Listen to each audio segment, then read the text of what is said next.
د لوی سپېڅلي څښتن تعالی په سپېڅلي نامه چې ډېر مهربان او بخښونکی دی. ملګرو ځینې ځایونو کې نن د اختر درېیمه او ځینې ځایونو کې به دویمه ورځ وي. ټولو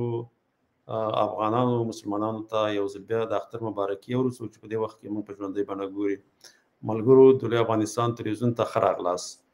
ملګرو تقریبا دا 2 ورځې موږ خپله مصروفه وو ځکه دلته ځینې کلتوري پروګرامونه وو. زه راساس موږ ټول پکې وو، ګډون هم پکې کړی وو، نو هم نشو کولی چې پروګرام وکړو، خاص کر سیاسي پروګرام، هغه پروګرامونه چې هغې کې د لوی افغانستان دپاره موږ کار کوو. انشاءالله تعالی هغه به دوام لري. بیرته به بیا د خیر سره سر د سبا نه به انشاءالله تعالی الله دې موږ ته ژوند راکړي او تاسو ته هم، نو هغه پروګرامونه به کوو. کوم ځای کې چې مسلمانان یو افغانان خاص کر پښتانه، نو پکار دا دی چې یو بل ته د معافۍ دپاره کار وکړي، یو بل وبخي، یو بل ته غاړه ورکړي او په خپل میلمه کې سره پخلا شي که څوک خفه. نو ملګرو دا چې د اختر ورځ ده او زما یو شعر چې ډېر پخوا لطیف ننګرهاري ویلی و د کونړ په اړه باندې دی، نو دا چې د اختر ورځ هغه به تاسو سره شریک کړم. بیا د هغې نه وروسته به د خیر سره یوه بله ویډیو موږ سره ده چې په هغې کې یو ملا دی، هغه د ګوندونو یا سیاسي ګوندونو خاص کر پښتونخوا کې چې هلته په واک کې راځي د هغوی په اړه باندې هغوی خپل نظر لري. د هغه مولوي صاحب نظر به هم تاسو سره بیا شریکوم. تر پایه له موږ سره اوسئ. لومړی دا یوه سندره داسې وطني او خاص کر کونړ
مایک واس کوم مننه ملګرو ځکه چې دا سندره ما سره په ژوندۍ بڼه وکتله دا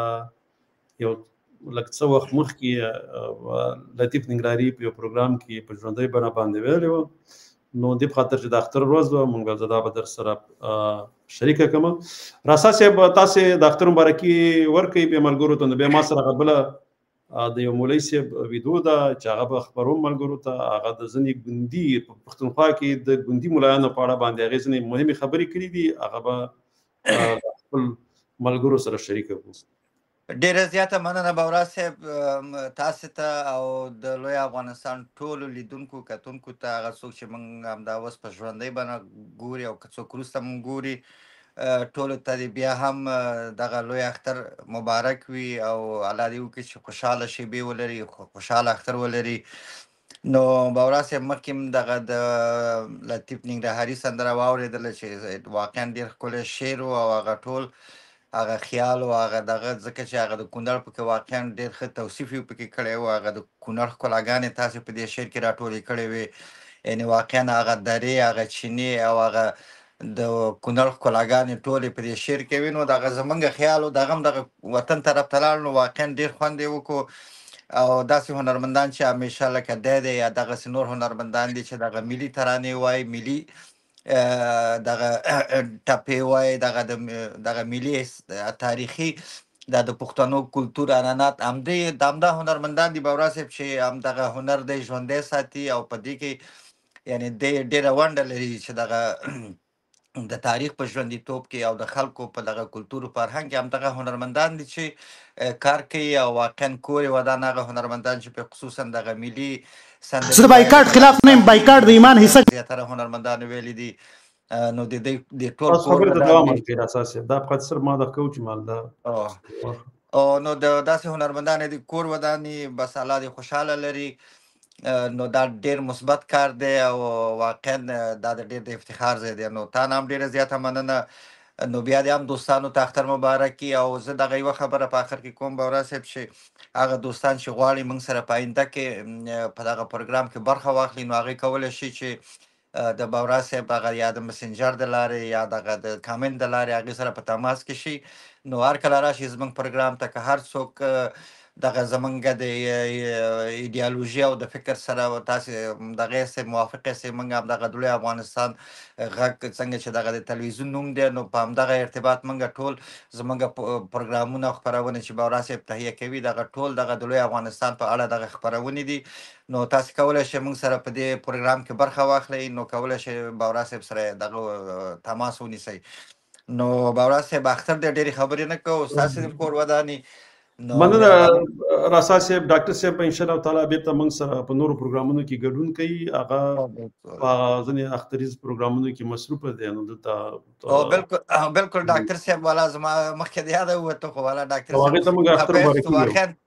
ډاکټر صاحب څخه پیسو ځکه چې هغه ډاکټر صاحب سره اوس موږ دغه عادت شوی سو هغه چې زموږ په دې پروګرام کې نه نو داسې موږ داسې د هغې هغه احساس کمبوتوو نو هغه دی بس هغه ماختر ورځې دی او هغه ډاکټر صاحب هم ډېر مصروف دی نو انشاءالله سره د سبا نه به هغه موږ سره راځي وروسته خبرې کوو انشاءالله تعالی اول به دا ویډیو واورو ځکه دا ځینې ملګري واوري متین جان ورور دا د اختر پیغام را لېږلی دا بوله کېدم سلامونه نیکې هیلې تاسو ته هم د لوی اختر مبارکي وایم نړۍ مننه متین جانه نو زه به اوس دا د مولوي صاحب دا کوم نظر چې دی د پښتونخوا د ګوندي علما یا ملایانو په اړه څه دی هغه به تاسې ما سره زه د بایکاټ خلاف نه یم بایکاټ د ایمان حصه ګڼم خو د مولانو دغله پالسي د مولانو منافقت د باطل پرست مولانو د دې خلاف یم خلکو ته اصل ټکی نه ورخي خلکو ته داسې نه وایي چې د دې بسکټو نه بایکاټ وایي د بسکټو له چې کوم نظام اجازت ورکړی دی د دې نظام نه بایکاټ وکړه زما د مسلمان ملک دی چې د مسلمان ملک دی او اسرائیل تسلیم کړی هم نه دی د اسرائیل کپنیانې څنګه راځي زما په ملک کې شی نه جوړوي خو دا به کوم نظام اجازت ورکړی که نه او دویم ملا صاحب په غټ پټکي باندې لګوي او بوتلې دي او اړی او راړی او بسکټو باندې ګرځي او په مټایانو باندې ګرځي ملا صاحب د ولس ته نه وایي چې ولس ورشئ د حکومت ته ووایه چې د دې شي جرله بنده کا دا خو زه دلته په خپلو روپو واخلم بیا یې هغه ته ګټه ورسېدل او په ځمکې اړوم د حکومت ته وایي چې حکومت ته د اسلام دعوه کې ته د مسلمانۍ دعوه کې دا شی بند که د دې شي دا کارخانه بنده کړه والله دا موږ له سترګې تورئ را تورئ دا مولان په دې خبرو باندې اصل ټکی رانه پټوي دا مولانو زه درته په دلیل څه وایم چې دا کوم نظام کې مولان پاتې کېږي دا نظام د مغرب نه راغلی دا د یهودو او د نصواراو د طرف نه راغلی اصل مصنوع اصل پراډکټ د یهودو چې دی هغه دا نظام دی ولې ځکه دې نظام چې کوم دی نو دغه شیونو له دلته اجازه ورکړې ده دې نظام د یهودو مصنوعاتو له دلته اجازه ورکړې ده د دې نظام نه بایکاټ وکړه ملا صاحب ووایه چې بس زه د دې نظام برخه نوره نه یم خو ملا چې ته د دې نه بایکاټ کوي بیا به دا غټ غټ ګاډي چې کوم دي دا ملان چې پکې ګرځي او دا 15 ګاډي تې مخکې 15 تې وروستی او 15 سره ټوپک ووالی دا به بیا څه کېږي ملا د عمر رضی الله عنه په شان وخت تېرولی شي نشي تېرولی ملا داسې خبره کولی شي نشي کولی یاره بچي به رانه پاتې شي مړه به مې کړي ستا د دې علم مقصد څه شو چې ته په دې یېرېږې چې بچي به رانه پاتې شي پاتې دې شي که نه دومره خلکو نه پاتې شوي تېر تاریخ وګوره ستا نه پاتې شو مولوي صاحب څه چل به وشي اوس راځم دې نظام طرف ته بس صرف د یو ټکي ته سوچ وکړئ دا کوم نظام چې په موږ مسلط دی دې ته وایي جمهوریت دا نظام راغلی دی د یهودو د خوا نه تاسو به وایئ څنګه زه به په دلیل سره ثابتوم په یورپ کې خلک د کلیسا د نظام نه تنګ شو بیا ته ساده پښتو کې دا ټکي تکراروم یعنی په یورپ کې د مذهب حکمرانی وه د مذهب بادشاهي وه لکه دلته چې اوس مثلا د ملا بادشاهي مولانو بادشاهي هلته د کلیسا د پاپ بادشاهي وه مذهب به بادشاهي کوله په یورپ کې خلک د هغوی د پابندیانو نه تنګ شولو چې د پابندیانو نه تنګ شولو هغوی د کلیسا په خلاف باندې څه شی وکړو بغاوت یې وکړو کله چې د کلیسا په خلاف باندې بغاوت وکړو په دې بغاوت کې مو سره د یهودو لاس و یهودو ورته وویل مړ ویل د دې مذهب نه ځان خلاص کوي ویل د دې کلیسا نه ځان خلاص کوي کلیسا در باندې د خپل طرف نه پابندیانې لګولي چې دا به کوي او دا به نه کوي او دا به کوي او دا به نه کوي د دې نه ځان خلاص کوي مړه ځان له خپل قانون جوړ کوي چې هر څه په خپله خوښه باندې د مولوي صاحب دا خبره وکړه چې هلته د هغه وخت د کلیسا د پادرین چې وو یا پریست چې ورته وایي د هغې نه خلک تنګ شوي وو خبره یې سمه کړې ده خو ځکه ترې تنګ شوي ځکه چې هغې هغه پریس یا پادریانو د الله دا وخت دغه دیني پرې کوسره او دیو پکې د دیو په اصطلاح باندې ملاوټ پکې کړو او د حکومت سره به یو ځای داسې نظام جوړو چې د کلیسا او د هغه څوک به چې په حکومت کې او پاچاهان په وخت کې پاچاهیګانې وي په اروپا کې د هغې ګټې به پکې وي نو هغه نظام ته به دوی صحیح نظام وي همدغه وخت پریس یا دغه پادرین چې نو هغوی به دا کار کوو په خپل دغه وخت په اروپا په ولس باندې به دوی ظلم کوو ځکه دی هغه اسلامي دین چې د الله ورته رالیږلی او عیسایت هغې لکه په هغه رقم باندې چې څه هغې ته ښودل شوي او عیسی علیه السلام ورته ویلي وو په هغه به دوی نه فالو کوي نو هغې پسې به نه تله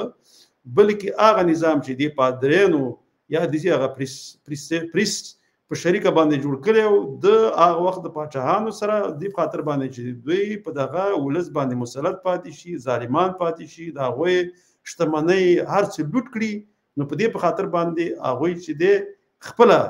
داسې یو دیني دغه کړو چې په هغې کې صرف خپله دوی پکې څه چې د پریستانو خوښه وه او څه چې د هغه وخت د پاچاهانو خوښه وه هغه دپاره بیا قانون جوړو پاچا به ما په پریستان به ما په دیو به چې څه ګناهونه څه خطاګانې څه ظلمونه به یې کول دیو به معاف وو مګر هغه غریب ولس کې به چې چا ورانې وکړو بس هغه به چې دی هغې ته به سزاګانې ورکول کېدلې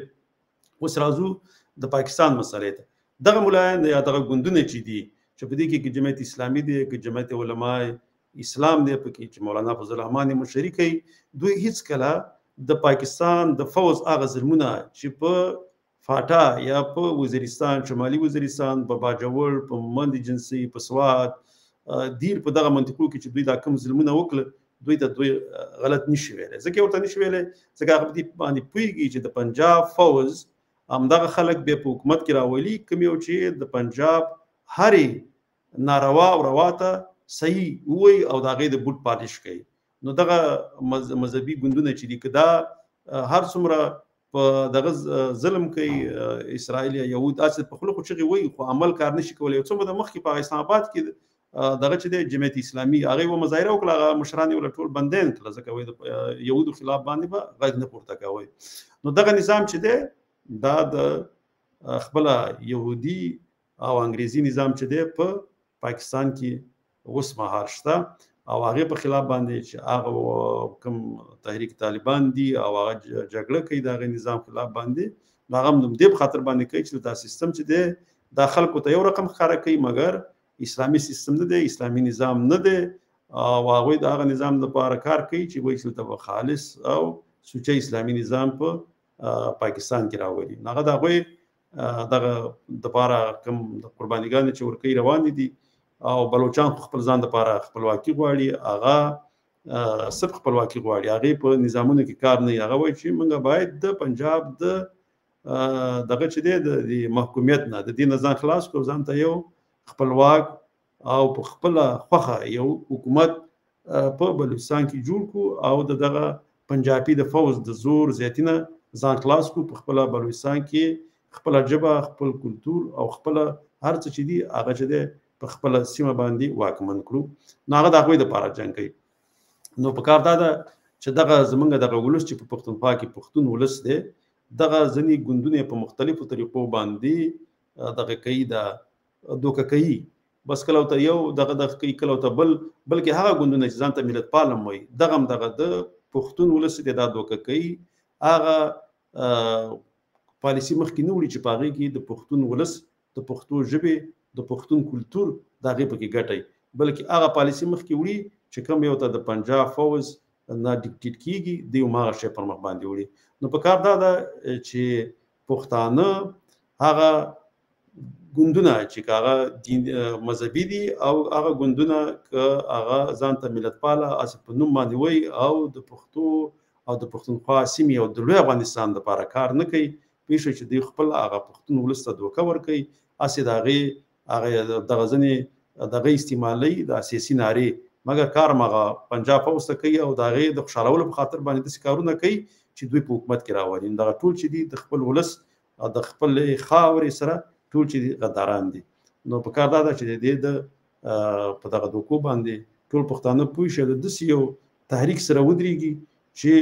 پښتونخوا خپلواکه کړي او د لوی افغانستان برخه یې کړي صحیح د دې لپاره به مشکلات دي خاص کر په دغه ځوان نسل باندې باید دا کار وشي چې د لوی افغانستان او د پنجاب د حاکمیت نه ځان خلاصول په دې کې د ټول پښتون ولس او د لر او بر افغانانو ګټې خوندي دي نور اساس به موږ په ان شاء الله تعالی بل ورځ به خپل خبرې کوو ځینې نورې مسایل هم دي په هغې به هم خبرې کوو راځو به د خیر سره بالکل فقط زه یو دوه خبرې لرم ما باورا صاحب پرون یوه ویډیو ولیدله چې په دې ویډیو کې دا د خیبر د تلویزیون دغه کم خبرنګار دی نو دغه سرحدي سیمو ته تللی دی دا د باجوړو دا د تورخم دغه منطقو کې چې دغه د پاکستاني پولیس پراته دي که نه نو هلته یو دوه نفره پښتانه پیدا کړي دي یو دوه ځوانان دي که نه چې هم دغه لباس یې په ځان کې و دغه د پاکستان په اردو کې و نو دې ورسره یې خبرې کولې ورته چې تاسې دلته راغلي یاست که نه دلته نو دی نو داسې روزلي دي چې وایي چې موږ فقط ستاسې د قوم او د پاکستان په خاطر باندې او که نه نو دغه ځوانان د دې نه خبر نه دي چې دا ستا په خوا کې چې د هغه دې خوا ته دغه خلک پراته دي دغه د خپل تاریخ نه خبر نه دي چې دا څوک دي دا سرحد نه د سرحد نه خبر دي نه د تاریخ نه د جغرافیا نه نو داسې سړی افسوس وکړي په دغه پښتنو باندې چې دغه حالت کې دي نو دا باورا صاحب کله کله سړی خفه شي ځکه چې دغه اویا اتیا کال هلته ډېر دغه شوی دی کار شوی دی نو الله دې رحم وکړي انشاءالله خپل غږ زبام یو خبرې ته پام شو ځکه دا ډېرې مهمې خبرې دي دا به خیر سره ملګرو سبا به زه په دې باندې انشاءالله تعالی یو پاور پوینټ هم جوړوم هغه سندرغاړي شلوکا اداکاران دي که ژورنالستان دي که شاعران دي که لیکوالان دي دا هر شی چې دي چې پښتو دي د پښتنو او په پښتو باندې هم کار کوي او ګلخانیزم خورئ د هغې نه ځان ساتل دي ځکه دا زهر خورئ د پښتنو په مزغو کې خاص کر ګلخانیزم دپاره کار کوي پاکستانیت دپاره کار کوي او پښتون ولس نه پښتونولۍ اخلي پښتونولۍ احساس ترې اخلي او پاکستانیان ترې جوړوي دا چې دي دا زهر خورئ د دې نه باید پښتانه پرې پوه شي او داسې لکه یو سندرغاړی دی د پاکستان بیرغ لګوي د پاکستان دپاره سندره وایي باید دغه شانته سندرغاړي نه پښتانه بایکاټ وکړي د هغې سندرې وانه وري دې سره به په دې رقم سره یو اداکار دی د پنجاب جنډې شاته لګولي او د پښتونخوا جنډه نه پورته کوي او د پنجاب د خوشحالولو په خاطر باندې کار کوي باید د هغې نه هم ځان خلاص کړي یو شاعر دی وایي چې د پنجاب پیپه سره شانه به شانه ولاړ یم د داسې شاعرانو شعرونه مې اورېدل چې دي هغه هم بیخ نه دي ځکه دا هم چې دی دا هم زهر خورئ د په پښتنو کې او په پښتون ولس کې داسې شاعران هم باید بایکاټ پکاري نو موږ ته پکار دی چې نېشنلزم به موږ څنګه په خپل ولس کې راولو هغه به داسې کوو چې موږ هغه خرڅ شوي که هغه په هره شوبه کې که ژورنالیست وي که شاعر وي که لیکوال وي که دغه هغې نه باید بایکاټ وکړو او هغه هېڅ د هغې ستاینه ونه کړو هغه پرېږدو ځکه هر هغه لیکوال دی که شاعر دی که یو بل سیاسي رهبر دی او د خپل قوم سره ودرېدلی دی که په هغې کې دا شهید شوی هم دی همیشه پښتون ولس یاد ساتلی دی مګر هغه خلک چې همیشه د اغیارو سره ولاړ د اغیارو د واکمنۍ دپاره کار کوي خپل ولس په محکومیت کې ورکلی هغه بیا چې دی بیا پښتون ولس د هغې ستاینه نه کوي هغه بیا ورکېږي اوس وګوره ګیله من وزیر دی صحیح ده دا شهید شو لاړ تر څو پورې چې یو پښتون یو افغان په دې نړۍ کې ژوند کوي همیشه به هغه د هغې یادونه کوي مګر داسې به ډېر ګلخانان هغې به ډېر څه کار کوي علمي دغه به هم کلي دا ډیر کتابونه به هم لیکلي د علم په لحاظ باندې به ښیي مګر هغې بې نمونه به ورکېږي ځکه چې هغه به بیا پوهېږي چې دا د خپل ولس د خپل قوم د دې غدارانو د همیشه پښتانه په محکومیت کې ساتل لکه همداسې د خوشحال خان خټک هغه 2 نسلونه مخکې چې د مغولو په وخت کې ډېر قوي خلک وو د مغولو دپاره سیمې نیولې هغې د مغولو په حکومت کې شاملولې پښتانه په محکومیت کې ساتل ټولو نومونه ورک شول مګر خوشحال بابا چې هغه بېرته چې کله اورنګزېب بندي کړو نو هغې کې د پښتونولۍ احساس د افغانیت احساس راوپارېدو چې موږ خو د 2 نسلونه د دغه مغولو څومره خدمت کړی و مګر هغې چې دی بیا هم هغه پردي و او هغه دی زه چې دی اورنګزېب عالمګیر بندي کړم زما تحقیر وکړو نو هغه بیا بعد په هغې کې دغه افغانیت چې دی د هغې هغه دغه پکې زور پیدا کړو او بیا د افغانانو دپاره د پښتنو دپاره راپاڅېدو او یو تحریک شروع کړو چې دغه د پښتنو سیمه د مغولو د محکومیت نه خلاصه کړي او یو خپلواک هېواد جوړ کړي دا چې څومره هغه کامیابه شو په هغه وخت کې خو هغې هغه خپله هڅې وکړې هغه څه چې هغې غوښتل هغه خپل مرام ته ورنرسېدو خو دغه تحریک بیا همداسې جریان پیدا کړو چې تر څو پورې میرویس نیکه بیا په قندهار کې دغه تحریک کامیابه کړو او هغې هغه خپله سیمه ازاده کړه او بیا احمدشاه بابا لوی افغانستان جوړ کړو خو دا هماغه نظرونه دي چې بیا روان دي نو اوس هم چې کوم خلک لکه د انګریزانو په وخت کې بیا د انګریزانو د حاکمیت لپاره کار کوي خپل پښتانه بیا وژل د پښتون هغه وخت چې په افغانستان کې کوم حکومتونه د هغې په ضد به جنګېدل دغه ځای مولیان به هم دغه ځای د افغانستان پاچاهانو په خلاف باندې فتوې ورکولې او د انګریزانو او په هغه وخت کې د انګریزانو په پوځ کې به پښتانه همدغه پنجابین هندوان دا ټول به ورسره او بېرته به راتله د خپلو پښتنو سره بیا جګړه کوله نو دا اوس هم هغه پښتانه دي چې د اغیارو په څنګ کې ودرېږي او پښتانه محکوموي او په هغه وخت کې هم دا کار دوی کوو نو داسې دی چې د دغې دې په خاطر باندې موږ ته په کار دي ځکه ورو اوس پښتانه خیر شوي دي چې هر هغه سندرغاړی چې کله هم دا وایي چې زه شانه بشانه ودرېږم د پنجابي پوځ سره هغه بیا ښه دی د هغې هغه کوم کتونکي چې دي هغه په یوټیوب کې ورو د هغې سندرې هم څوک نه ګوري هغه اداکار چې کله دا خبرې کوي ورو خلک د هغې نه هم بایکاټ کوي او ورو د هغې کتونکي هم کمیږي دا یوه قوي ضربه ده چې ورله ورکوي سید ګلخانان هم شته دی هغې هم خلک ګوري خو مګر یو کار دی چې دا به ورو د خیر سره بیا دا طرف زیاتېږي چې کله شعور د پښتنو بیداره شو په دوی کې پوهاوی ډېر شو بیا به دا طرف ورو پورته ځي او د هغې هغه ریټینګ به نور هم کمیږي خاص کر په دې وختونو کې چې په اروپا په امریکا کې دا پښتانه دي د دې هر هغه سندرغاړي همیشه دوی دغه کوي چې کوم یو د ګلخانیزم دپاره کار کوي نو په کار دا وم ځکه دغه یو پیغام هم دې باندې بیا خبرې وکړي ځکه چې دا ډېر ضرور دی انشاءالله تعالی په دې باندې به په راتلونکي کې بیا هم خبرې کوو او ډېر پوهان دي چې اوس هم په ناپوهۍ کې د ګلخانیزم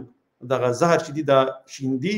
هغه دې ته خوشحاله دي چې صرف قطع یو دومره کوي چې په پښتنو کې شعور بیداره کوي پښتنو کې څنګه شعور بیداره کوي ته که د پاکستاني شعور بیداره کوي دا خو ته خپله د پښتون ولس سره ظلم کوي نو دغه د ولس سره ظلم دی هر هغه دا څوک چې وایي چې موږ پښتنو کې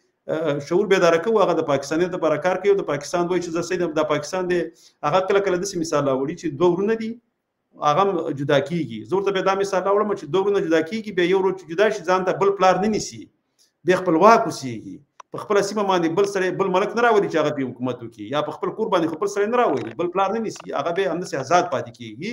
نو که ته آزاد بیا هم سمه نن ته خو یو محکوم یې د پنجاب په محکومیت کې نو ته څنګه که ته خو جدا شوی نه یې جدا خو په هغه وخت کې چې تا په پښتونخوا باندې خپل حکومت وي خپل حکومت دې کولی نو ځکه دغه مثال هم غلط دی نو ځکه دا ځینې وخت دیو سپیکر کوي چې موږ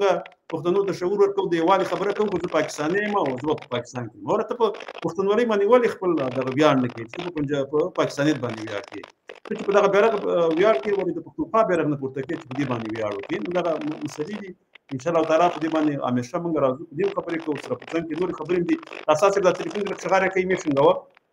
دا ته یو دا زمونږ په فانې دغه چې سلامونه او نیکی هیلې دا د ورور علیګری دي نړۍ مننه ژوندې اوسې اجمل خیبر دې اختر ته ډېر زیات مبارکي او بس خوشاله پکې اوسې په اختر کې راځي چې د اختر شپې ورځې د خیر سره تیریږي نو دا به دقیقي او بس مننه دا سلامونه دی راغلي ما د په سکرین باندې ښکارا کړل ملګرو چې هر یو